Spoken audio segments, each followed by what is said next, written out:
name is Martin Klaasen and welcome to another edition of Light Talk. Today my special guest is Paley Ho. Welcome, Paley. Thank you, Martin. Paley is the chairman and founder of Unios Lighting, and I would like to find out a little bit more about this new kid on the block, as I want to call you.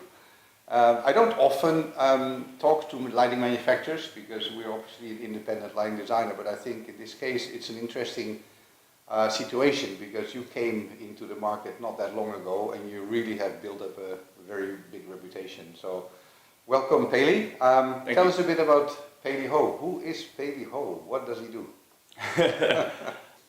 So originally a business management and accountant by trade. Yeah. Was an auditor for Pricewaterhouse for a little bit of time until really found the entrepreneurship and wanted to do lighting in a more sort of modern and holistic fashion. In 2011 we saw that LEDs were just coming in and emerging into our industry, and for me I'd been in lighting for about 9+ years at that stage and thought that someone can do this better. Why does it have to be exorbitantly expensive in 2011, and how are we able to adopt a bit of uniqueness to what was quite just a general sort of type of lighting concept for that technology. So it was really interesting for us, and started off with literally just a couple of sketches on a bit of yellow fax paper out of my dad's office. I saw them, you showed them on your your little history wall in your office, right? In your showroom. Yeah, very nice. Yeah, I love that. It was just more just to have a spurt of imagination, and really felt that just having a couple of sketches and reiteration until it kind of looked like a luminaire that was designed for Australia, and that was the main intent. And saw sort of parts of a downlight and a wall light that I thought was missing in the market. And it took 12 months to sort of realise into a physical product and a sample. Yeah. And then from there, it was time to hit the road in a Toyota Camry. So that was my trusted old Toyota Camry. From the back of the booth of your car. Literally from the back of the boot of the Toyota Camry. Oh, wow. So are you saying that the accountant in you sort of drove you to see if you could develop something more affordable? A little bit about that, yeah. I think one, there was the affordability of it, but given that I'm Perth born and raised, in WA we had a lot of voltage fluctuations over here, and in terms of the quality and the reliability, back in 2011 wasn't as stable as we would have liked, and thus I went into a way of thinking to change that and take a sort of a modern digital approach to it. Because you've really established yourself amongst lighting designers, architects, interior designers. I think by now you really have earned your place in this market. I think so, because I mean, otherwise we wouldn't be talking. I think. But what are sort of the challenges that you found along the way to reach where you are today? There's certainly been a lot of challenges. I can think back to I dealt with a lot of rejection probably. That was the hardest thing, is to get adoption at the start. You know, naive 25-year-old coming out of university, having literally physical samples and at the back of a Camry with no website at all. It was hard to convince, you know, this was going to change the new way of lighting in WA. Fortunately, a few clients gave me an opportunity, and from there sort of word of mouth got out, and over the last few years it's really transitioned from there. As well as that, I think probably the biggest hurdle for me is in about 2013 we secured a pretty large project at the time, and as a small business, you know, that would have helped. It would have really helped, and it was an amazing opportunity. And then sort of coming towards the final push of manufacturing and getting it to fulfillment, unfortunately the particular project needed to be pushed forward. And supply needed to be done 2 weeks earlier than the expected ETA. And at that particular time, as a small business, you strapped for cash. We didn't have the logistics to be able to get it over here quicker. It was already on a sea container. So we ended up having to fast manufacture the same batch again and air freight it over just to help out the client. Unfortunately, we lost money on that particular opportunity, but our commitment to delivering a successful outcome for the client was really the outcome that we wanted. I think we'll go through that stages where we need to invest something to create something. I mean, you have to break an egg to make an omelette, right? So I think we all go through that. I've had it myself also in my own practice. I've gone through situations where money was really scarce and we had to, support ourselves until we get that other big project to move forward. I think it's common for all businesses, but today I think you're there. You obviously have a combination of manufacturing in China and assembling it over here. Is that correct? Yeah. Correct. So all the design and engineering is based locally here in Perth, in our headquarters here. And essentially we do a lot of 3D modelling, a lot of prototyping based from here, but a lot of the toolings happen offshore. And the fortunate thing is my uncle in manufacturing for a lot of time, 30 plus years now, and he's our director of our China operations over there. And it's good to sort of bounce things off of them because they have insight and the communication is seamless between myself and our engineering team and our operations team over there. And from there we can really curate a product that's semi-finished, and as you mentioned, Martin, that sort of final bit of finishing from optics, lenses, the diffusers that we use, they come as semi-finished and then we assemble it locally here in Perth. Right, okay. So what drives you to new developments? How do you make that decision to develop a new product, or what is it that tells you, oh, I need to develop this now, this is what the market wants? How do you get that intel? How do you drive your team to develop your range of products? It's a really good question. I'm always trying to improve on this because unfortunately... I like to give my input to what I would like to see, but how do you do it? Well, not every product release that we've launched has been widely successful, unfortunately, but most of it comes from lighting design feedback, consultants that are really giving us an indication of what trends they would like to see. We've vet with a lot of just conversations like we're having now over coffee, just to get a bit of an understanding of, application-wise, how would you like to light a sort of a museum or a foyer or a penthouse, and sort of understanding that, because that gives us a good indication of how do we design luminaires that are best or providing the tools for professionals to be able to utilise that into their design. Does it mean you customise also a lot of your products to satisfy requirements from specific projects? Often enough, we customise everything from finishes to optics that need to be a certain beam angle. We've gone from lenses that we thought the sharpest we could get was around 12 degrees. We've had some at now 5 degrees. So really customising that for designers to really get the outcome that they want, whether it's focusing on a table in a hospitality scene or it's onto some beautiful artwork. So. I think that sets you apart also from quite a lot of the big boys is your ability of being flexible. And as a new kid on the block, I think you need that, because as a lighting designer, I really need that sort of support, that sort of thinking along. I need this, I don't have it, can I get it? And being able to find a partner, and it's not just you, but in general, companies that are flexible enough to adjust to the demands of projects, demands of the market, I think is really critical. And to me, that is one of the attractive points of Unios as a company, is the ability to listen to the designers and the specifiers. You see, okay, this is what we need. Let's see if we can help you, right? And I think, to me, that's one of the big points that attracts me to the brand and your team. I don't know how you have put your team together, but you've got a team that supports very well. And I think that's quite crucial, I think, for lighting designers, being able to pick up the phone and say, hey, Paley, I need this and this, can you help me? Right? I guess I'm maybe like that, but I'm sure others are with that, like that with you as well. No, I really appreciate the kind comments, Martin. I mean, that is really us in a nutshell, is we don't want to be that big, large corporate entity that is so hard to turn and it's almost quite rigid. And don't get me wrong, coming from our audit background, is important to have process and stage gates, etc.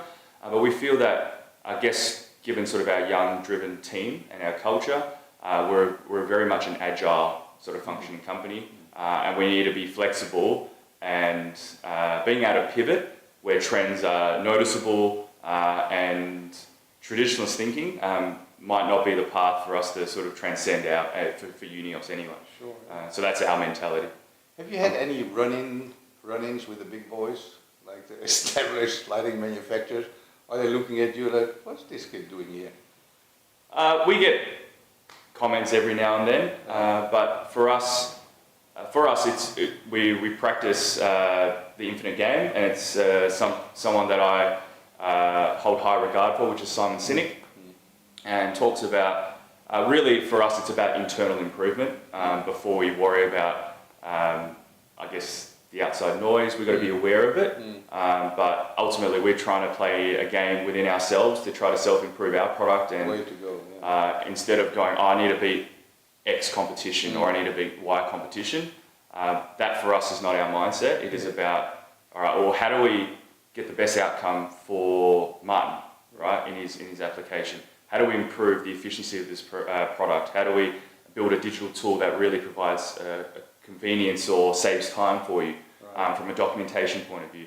So we're not really going, oh, what's that other person doing? Let's do that, because I think that's a very slippery slope. Well, I think that really is also one of your strong points. I think being focused on what you feel you need to do and not be distracted by what the outside world may expect from you or may want you to do, or whether you want to be like one of the other ones. I think mapping out your own route towards success, I think, is probably one of the drivers of you getting there in the end. Right? I can see that very much. So in that role, obviously you liaise with lighting designers as some of your prime clients, I would say, but Yes. what about interior designers, architects, or electrical consultants? Are you also much in touch with them, focusing on them as well? Yeah, so we cast our sort of network quite wide, and as you mentioned, there's architects, interior designers, consulting engineers. So for us, we have a distributor network that we're very proud of, all across at the APAC region. But for us, we also have a professional sales team that has really been part of the design community or have vast experience in that, as well as that from a trade and a construction side of things as well. So them being able to provide insight for whether it's the installation of a particular product in a certain ceiling cavity space, or from a design functionality, whether or not a pin spot versus a dark lighter is going to achieve the right outcome for the designer. So I'd like to think that we cover a broad spectrum because we need to. Every stakeholder is extremely important, and everyone has a different understanding of what lighting can do for their project. So understanding that only gives us the complete holistic view of how our lighting actually impacts the project. Because you really set your eyes on the world. I don't know exactly where we met first. I think it was in Singapore. I think you approached me here, but I was in Singapore, and I think we first met in Singapore, I don't know, 2 years ago, 3 years ago, or something like that. I don't know, a while ago. Yeah, I think it was about 2 years ago, and I was surprised. I said, Martin, you're based in Perth. I'm born in Perth. It seems very strange to meet over in Singapore and come back to our home ground. So. But I think, see, now we are facing an interesting time with the pandemic, where on one hand we have this international global drive, but on the other hand now we are faced with a situation where people start to buy local, want to be involved with locally available services and products. Do you see any impact on your business right now because of that? Without a doubt. That was essentially a strategic initiative that we've been developing over the last 18 months. We really outgrew our previous production facility, and we moved into a brand new headquarters in Nangara, really to bolster not only the inventory perspective as we were outgrowing the warehouse, but also our production capabilities. So things like our assembly line has grew probably 4x, sort of in terms of linear fabrication. We're starting to cut, mill using CNC machinery.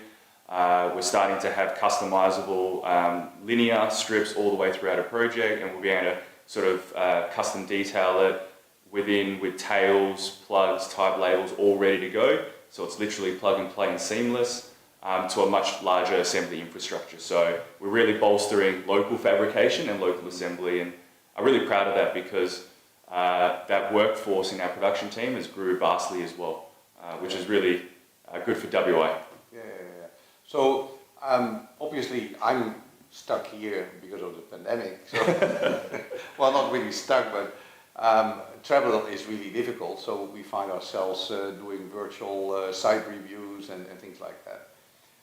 But it is also a time that we have for reflection. Where are we? Where are we moving? What is the future has in stock for us? What is your view? How do you see the future in the next coming years for your own company and the way lighting and lighting design may develop? Yeah, so there's a few things that come to mind. There is a very digital enabled approach, which is now more and more, as you mentioned, it's very hard to be face to face now. So digital communications become key, but I think also the digital identification of product selection, all the data that comes with that, being able to easily collate schedules and raw data and information seamlessly. So one is a very much a digital approach which could blend into AR, virtual reality, and being able to visualize the space. That's where I do see the future going. It's already starting to happen. And the second part of it would be probably IoT technology and having we have a big interest in that. I know, yeah. We're really keen in doing this integration of IoT with lighting design. So I'm looking forward to what you come up with. Yeah. If anything. Well, data's king now, right? And for us as a business, we are making data-driven decisions. Yeah. It's not based on emotion or gut feel anymore, which I can safely say in 2011 when we first started, we didn't have the data. You weren't able to even capture it back then. Yeah. So data is key, and I see a world where you have integrated luminaires that could measure shopping engagement and having sort of traffic workflow in terms of how shoppers are engaging with certain shelves and areas, to geofence technology where literally identify to your phone when you're a kilometre out from your house, the light's already at the dim state at your comfortable preference, with audio built into some of the luminaires, playing your favourite song as you walk through the door. I mean, the world is kind of oyster, and I know I'm sort of stargazing a little bit. Are you giving us a little peek into what's cooking in your kitchen? Can't disclose at this stage, but it's, as I said, it's. I do see a future where that is going to be the future. Yeah, I'm absolutely convinced as well. The world is changing and moving into that direction. There's no doubt about it. So 2021 is obviously 10 years of Unios behind you. What's next for the next 10 years? Where do you see yourself going in the next 10 years? It's a big question. 10 years, I hope to be continuing to be the small agile team that we are, and to really make an impactful difference, not only from just an ANZ, which is where we're based, but across Australia Pacific, and to really pioneer an Australian lighting company that is, in Australia, is not really commonly looked at. No. When it comes to lighting. It's normally out of Europe or the US. We'd like to change that. I don't have often a manufacturer in my back garden. No, correct. So, strange enough to be in Australia than it is back to be in Perth. Yeah, absolutely. There we are. So every time we speak to someone in Southeast Asia, it's like, oh, so you're in Melbourne or Sydney? No. We're actually over the other side of the country, in Perth. So for us, we hope to make some impact. And for us, we talked about sort of the digital side of things, but we hope from an educational standpoint, we're having these conversations early in the stage of a project. It shouldn't be an afterthought. Sometimes lighting can be, and it's often considered to be the last part of the project. Yes. I don't have the time or the resources to really invest in this. We'd like to change that sort of dynamic a little bit, and to have conversations at an early stage to understand how much impact can it have from an emotional standpoint. How can it make us feel more comfortable in environments? And us not really understanding why it's making us feel comfortable. How can it make us feel more focused? How can it provide wellness so we're getting better deep sleep cycles? I mean, the list goes on. It's all working in your mind. Yeah, the list goes on, but yes. Yeah. Paley, congratulations for your first 10 years in business, and I will want to wish you all the best for the next 10 years. Thanks for the interview. Thank you so much, Martin. Appreciate it. Thank you.